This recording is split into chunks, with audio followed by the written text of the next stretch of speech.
This is a conversation with Dr. Tarun Huria from India. He has been passionately working on Hydrail for nearly 2 decades. He worked towards the first doctorate in Hydrail from the University of Pisa, where Galileo once taught. India has announced plans to roll out first Hydrail train in December 2023, which is being designed and manufactured in India.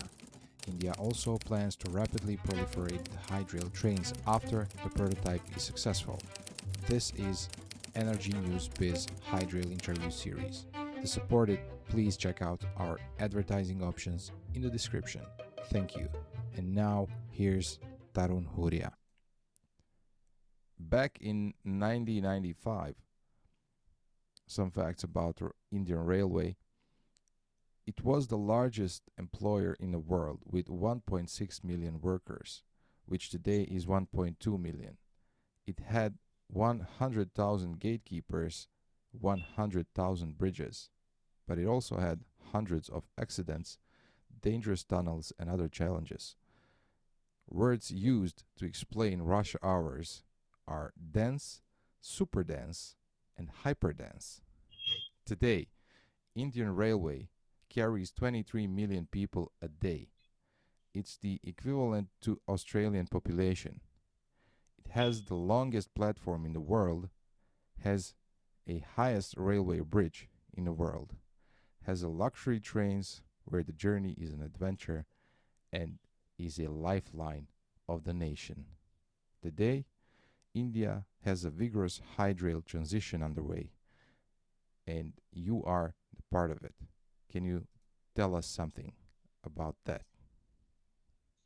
Yeah, so it was way back in 2002 when 2003 or 4, yeah, 2003, 4, when I started getting an idea about the energy challenges of Indian railways and looking at alternates to diesel fuel and even electricity in India is mostly produced out of coal, which is fossil fuel. So there, I got interested in hydrogen as a source of energy, and I started doing some research. I was posted. I was working in a as a professor in a engineering college, in a college where we were teaching children, and non-conventional energy was interesting me, including solar, including hydrogen, and I looked at different alternatives and I wrote a couple of papers. And in one of those, to do the research, I got in touch with a gentleman in a fuel cell company. And over the course of a meeting with him, he told me about Stan. That Stan is the guy in Mooresville, North Carolina, Stan Thompson, who's doing human work. He's putting everybody together, and he's trying to build a network, and he's trying to push people to help, create a Hydrail train. And that's when I got in touch with Stan. And then Stan's been pushing me all through, and it's so I was lucky. I was able to influence a few people here in India, and that later, the specifications for the train came up. Uh, a friend of mine in the railways helped me do that in Lucknow, and then slowly the project was sanctioned, and now the project is on the way. I'm in the shadows. I don't push myself in the limelight at all, but I'm always there to help give technical guidance if required. And I'm very happy, very satisfied that I'll be able to see a great transition in India very soon. You attended so many Hydrail gatherings back then. Can you That's tell right. me how was it like? Yeah, so Hydrail gatherings were all very, very, very, very energetic, and it brought together, it was like a magnet where people from across the world used to come across and talk about their experiences and the problems they were facing. And there were forums where you could discuss with each other, help each other solve their problems, technical problems, other problems. And it was a great experience. These were actually the main milestones which helped gather the Hydrail steam across the world. They were the places where people got really motivated. It had two kinds of people, people who were really motivated and people who were on the bystanders. The bystanders used to just come to see what it is really like, to understand, and then they used to get motivated and they used to also join us. So Hydrail conferences have helped. I haven't attended too many, but yes, they have helped make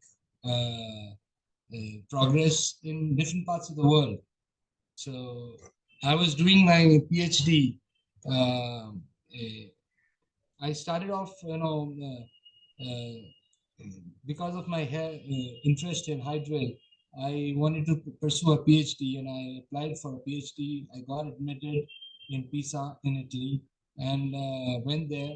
But when the final thesis got, I worked on a number of projects there, including the Hydrail train in Italy.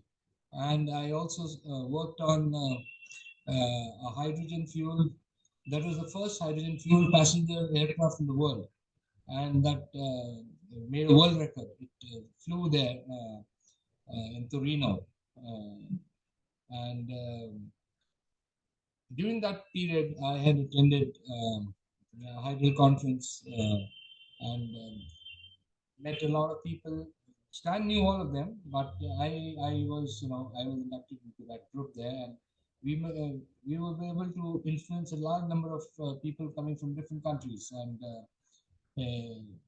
today, Hydro has made valuable progress in, I think, Japan, Korea, South Korea, Canada, US, UK, Germany. Germany is the first country now running a passenger train. Even Austria, there was Herbert there from Austria who wanted to, and I think he's doing a good job there. So, a lot of people, a lot of countries.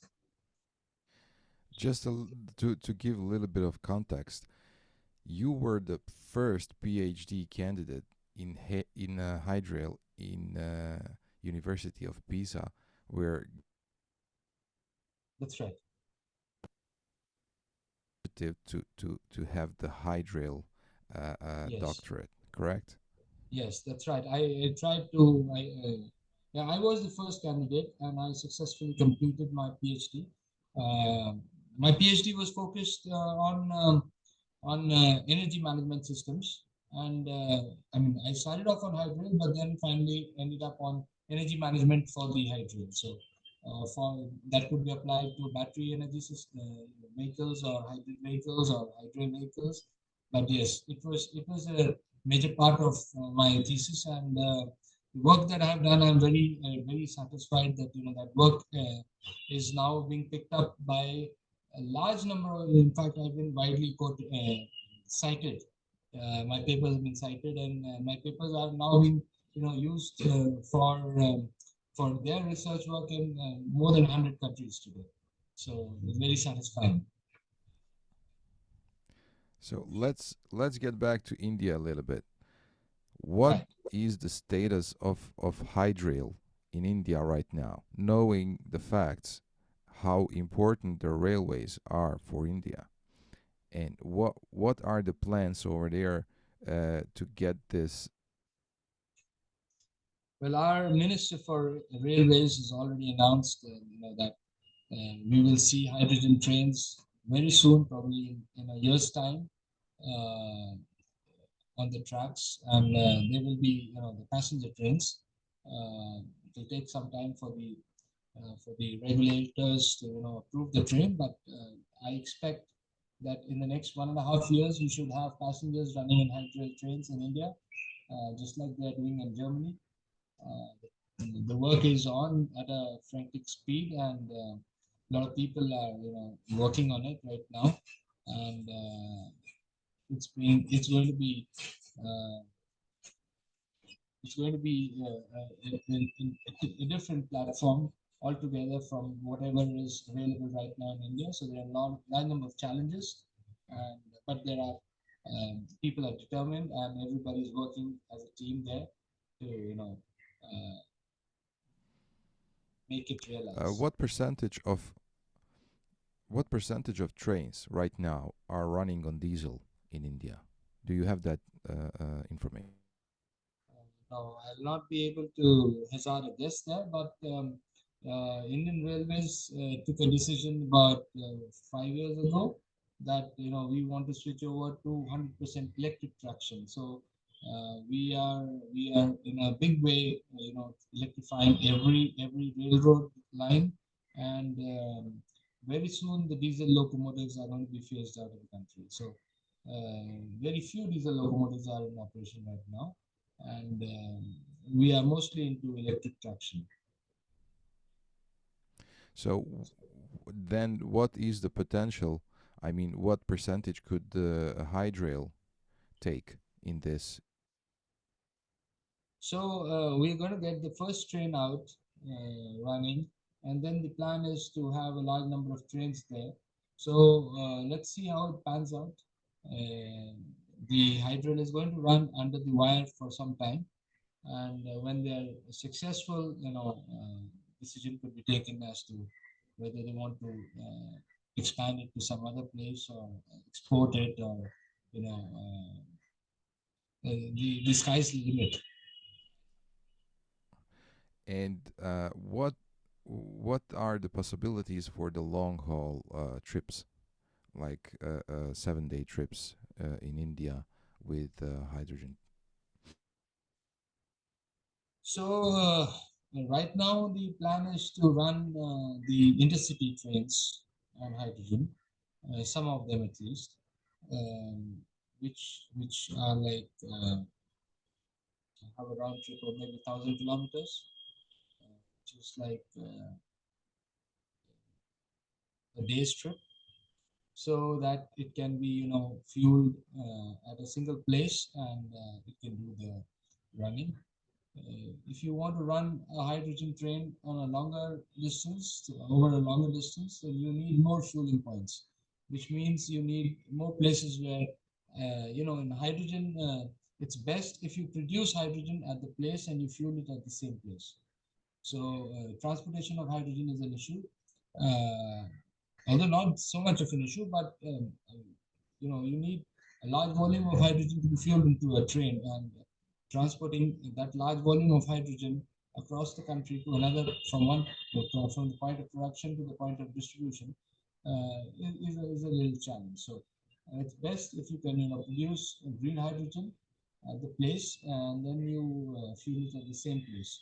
So my understanding is that initially it's going to be limited to a few places, the production of hydrogen and distribution, and so the trains will run around those places, and maybe run even if they need to run longer distances, they can take fuel from those 2 3 places. So yeah, it's work in progress. So it's not difficult to set up these kind of plans. So as and when the requirement comes up, you can always set up these fueling places, fueling points. So getting the Yeah, infrastructure on the that was railways my is yeah. that was actually the next question. What's the status of the infrastructure for the fueling?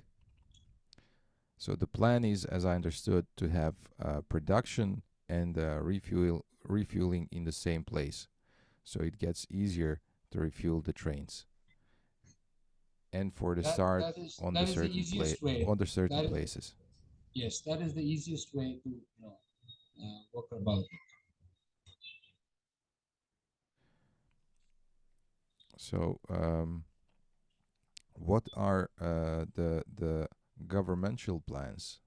I mean, how much do you know about it? The strategy on hydrogen, there are No, certain activities, and I'm not aware of the details there, so I'll not be able to share anything there.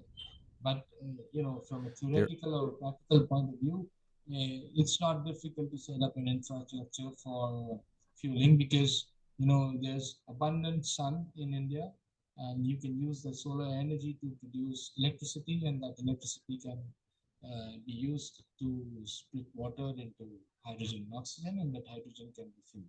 So once the decision is taken, that the train needs to run from point A to point B, the infrastructure will come into place. It will follow. there are already some projects announced, and there are some activities. Uh, but let's get back to some questions, technical questions. You probably heard that in the state Baden-Württemberg, uh, the hydrogen trains were stopped, and because there was a comparison of the cost with battery-powered and electric trains, and it costs 31 to 67 less to have those instead of the hydrogen. So, are there uh, uh, possibilities like this? Let's say, do you expect these challenges in India? Because this is pretty much uh, clear in case of this German state. So I'm sorry, I have not heard about this news that the hydrogen trains are stopped. But I'm sure the kind of costing that has been done is incorrect because a battery has a large number of components which cannot be reused, and they cause e-hazards if you want to dispose them of. Whereas hydrogen is a very clean fuel, and recently I also read in the news that uh, the combustion of hydrogen is now a possibility in an IC engine. So, a lot of research has been going on in that field for a large number of years, for more than 10 years. And now the engine has been successfully tried out. So that is another possibility that you can just burn the hydrogen in a IC engine and get water out of it as the only byproduct. So instead of using fuel cells, but some amount of battery will definitely be used in a hydrogen powered Hydrail train. But there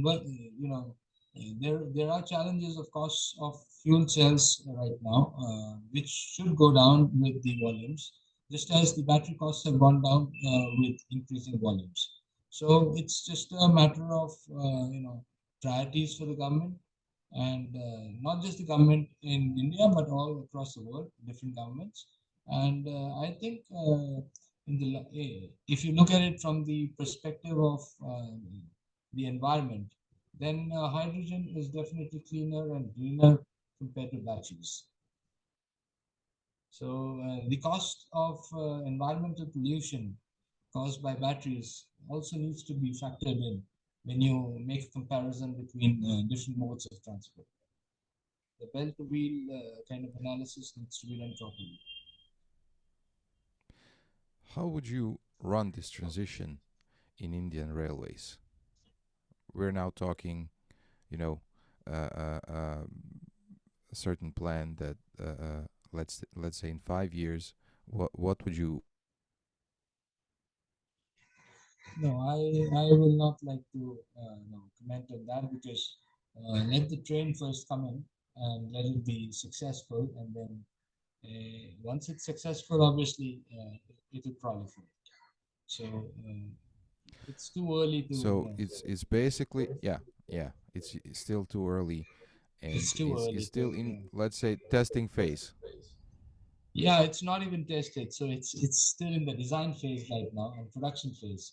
So getting into the plans later on will be too far fetched. How was it back then? Actually, how was it to propose this idea to your bosses, let's say, or to people who are influential in Indian Railways? So it Were you was the it only was one so they who were was yeah, I did, push a few people, and you know lucky that they were able to understand, and they immediately jumped, and they were very enthusiastic about the idea. And so soon we had a small group of people, who were pushing for this. uh, Everybody worked hard, and that is how it has come to this uh, point where now you have even the honorable railway minister is enthusiastic about it, and he's pushing for the hydrogen. So now I think yeah, it's easier, it should, yeah, yeah, it'll be easier. of course. How do you see uh, the hydrogen reality in future? You know, So hydrogen is in not general, just going to be not in trains. Yeah, it's going to be across different segments, across different. And India is aiming.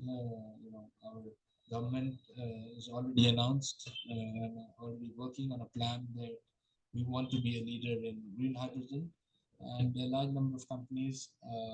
One of our, the largest companies of India are investing heavily in trying to work on how to produce green hydrogen and the research for its use.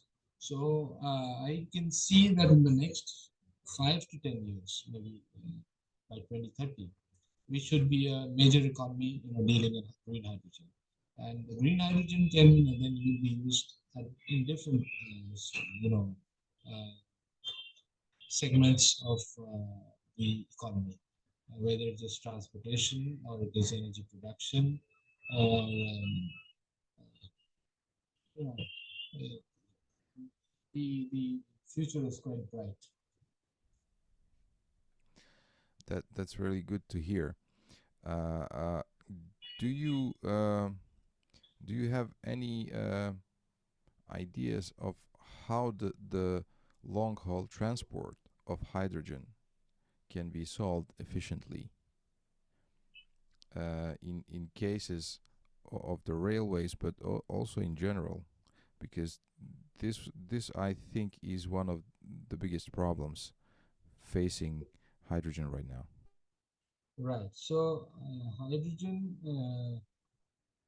is quite safely transported right now at 350 bar pressure in vessels. But the challenge is, is trapping the hydrogen atom or the molecule inside those barrels, because they have a tendency to leak out. So there's a large number of researchers working across the world on improving the material, the metallurgy of the barrel in which the hydrogen is likely to be transported. And then a substantial amount of progress has been made in the last 10 years. And, I'm hopeful that this technology will also soon be a reality, where you can just have leak-proof kind of barrel to transport hydrogen over long distances without any trouble. Uh, Again, the question about the hydrogen train in India is this train going to be produced by the railways of India, or do you have some companies that are developing So the Indian Railways is going to produce the train, but major components of the train, for example, the traction system, the hydrogen fuel cell system, and so these are being bought from different companies across the world. I'm aware that I think they're buying the fuel cells from Novera Fuel Cells, and the, the technology is being developed. traction part, the running of the train, the entire system has been developed by a Hyderabad-based Medha company. It's a company called Medha Servo Drives, and so it's going to be a joint effort. It's going to be produced within the railways, but yes, there are going to be vendors. The work is going to be outsourced to Bangalore vendors. It's working on it. And what will change in terms of a workflow when the hydrogen train starts? Is there something that's going to be different? I assume that it will, in From the comparison to perspective of running it passenger, as from the perspective of the staff of the Indian Railways. You know, any other policies, any safety measures, any other potential changes to running the so train from the as regulatory point of view, the entire thing is being put in. Uh,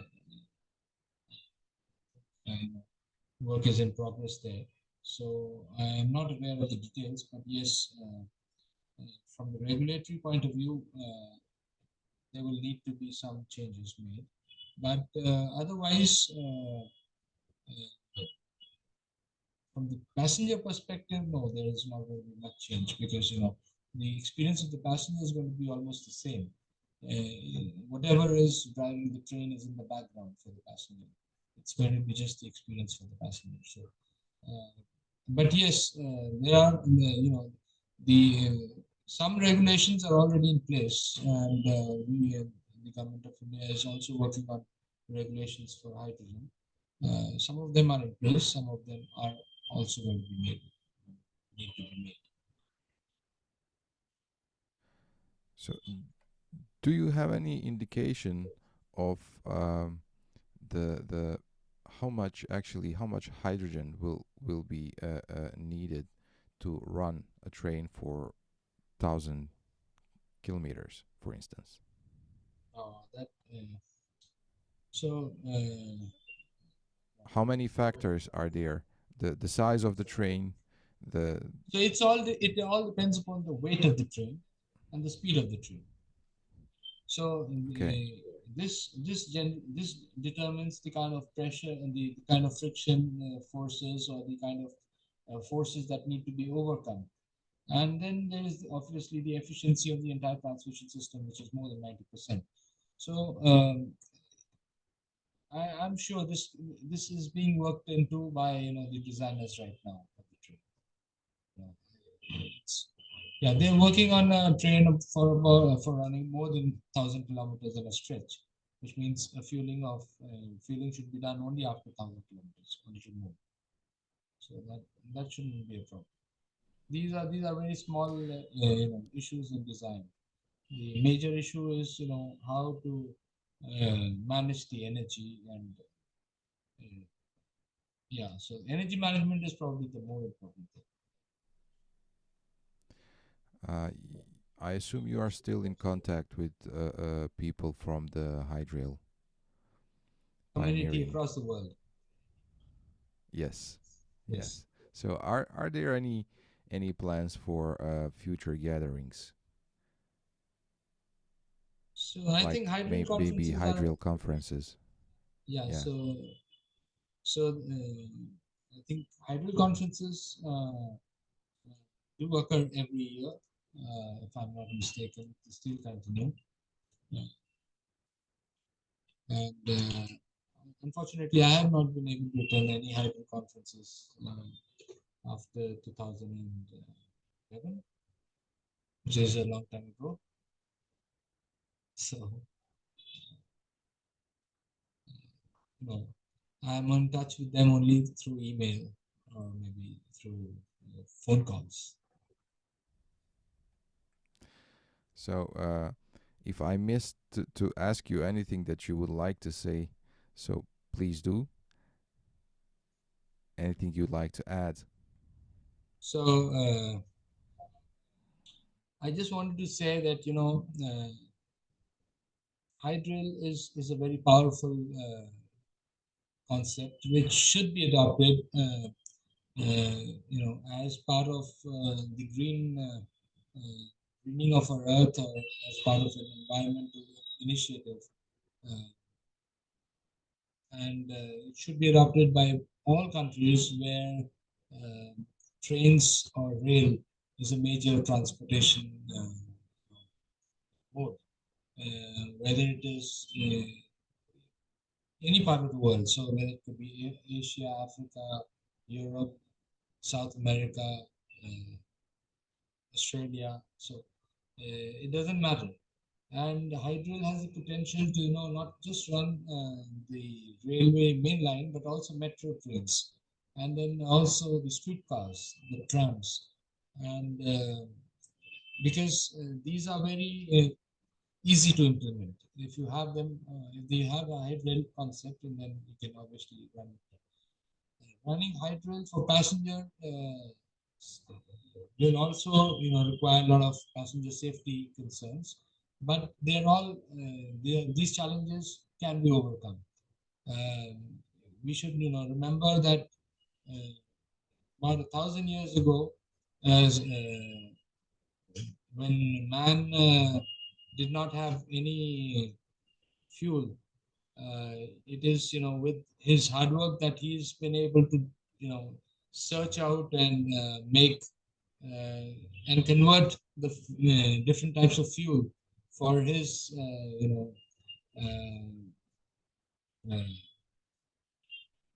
comfort, to increase his comfort. So you started off with a steam engine where you used coal, and then you came to diesel or petrol driven cars, and you had electric cars, and then now you should transition into hydrogen, because the there's a lot of pressure on fossil fuel across the world, with prices going up and down globally. And hydrogen is going to be something which can sustain the earth for forever. You don't need to worry about fuel then. So it is definitely important that the world should be looking at hydrogen as a fuel, not just for rail, but also for transportation as a whole. Uh, it can also be used in other streams of economy.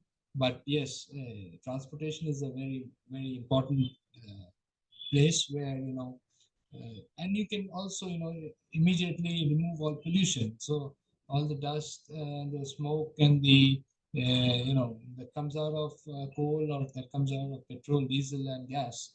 Uh, just all the noxes and the soxes, you can just cut them out, and the world can be a very healthy place to live. Especially in developing countries in Asia, you have a large, very, very high pollution. Air pollution is very high there. So it's the and a lot of diseases and a lot of people, suffering because of these pollution. So you can cut down all that. The kind of improvement in the people's lives that can, that can come about by adopting hydrogen is just phenomenal. So I really don't understand why we should have done this 20 years ago, maybe 30 years ago. But we shouldn't be losing time now. We should definitely, transition into hydrogen as soon as possible. No matter what kind of money or effort or research it takes, we should all be working on it. I agree. The time is now. Yeah. Dr. Huria, thank you very much for being our guest. Thank you, Hans. Thank you very much.